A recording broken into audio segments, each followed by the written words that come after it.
Roger Wilkins, a professor locally here at George Mason University, Mm-hmm. had this to say about you in 1990. In my view, Shelby Steele does not have the intellectual candle power to merit the attention he gets. I do not say black people are without fault or that there is not a lot of effort required on our part to move us out of our predicaments, but our fundamental problem is not in our fears or uncertainties or defensiveness.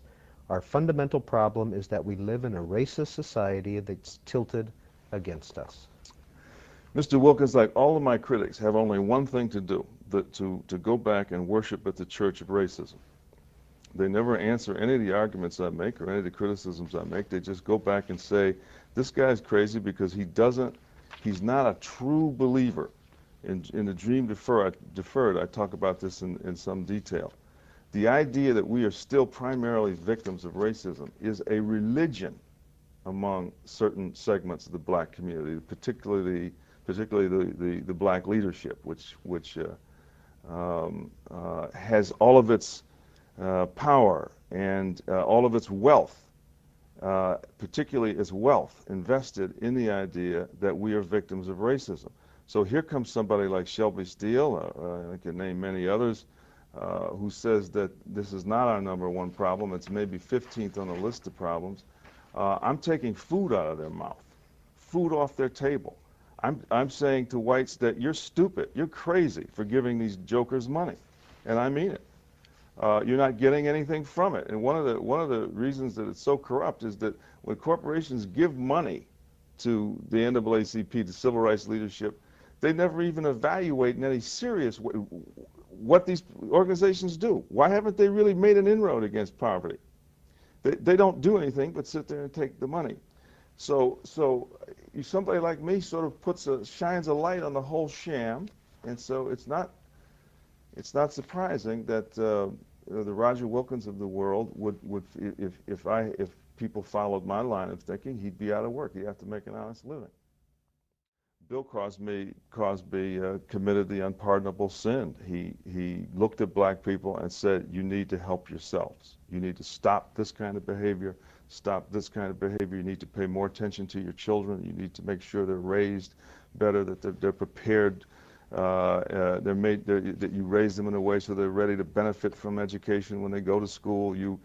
All of these things are responsibility. You need to turn off that mindless music that is corrupting and distracting. So you need to, and he said all these things that he thought black people ought to and should do for themselves. Well, he's now in the territory of the black conservative. He's now in the territory of people like myself, like Thomas Sowell, and so many others who have looked at the sacred cow of black responsibility and said, that's not racism. That's freedom. The way to equality, the way to opportunity is through our own responsibility. And of course, all the powers that be then came down on Mr. Cosby, a ton of bricks, and shut him up and go back to, again, as I say, all my critics, all Cosby's critics, all critics of black, all of them will do one thing and one thing only. They run back to the church of racism. They love racism. They roll around in racism as though it were money, and it very often is money. They love it. If white people stopped being racist, they wouldn't know what to do. They wouldn't know who they are.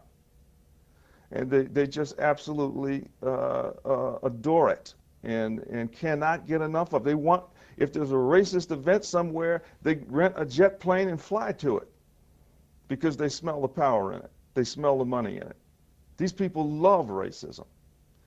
And Cosby is in effect saying, well, our really serious and profound problems don't have anything to do with racism. They have to do with problems in our own community that we need to change. And so, boy, Mr. Dyson and many others who had to come down on him and castigate him for doing that. And I remember many times when he first made these remarks, people would come up to me and say, well, he's talking like you now, but he's probably going to get away with it.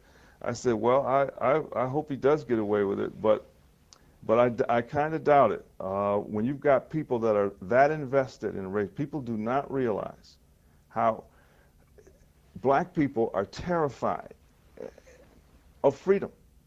And when you're terrified of freedom, when you don't feel comfortable, you don't know how to move, you don't know how to be successful, and there's all these white people around you who are successful and who do know how to deal with it, you hate freedom because it humiliates you.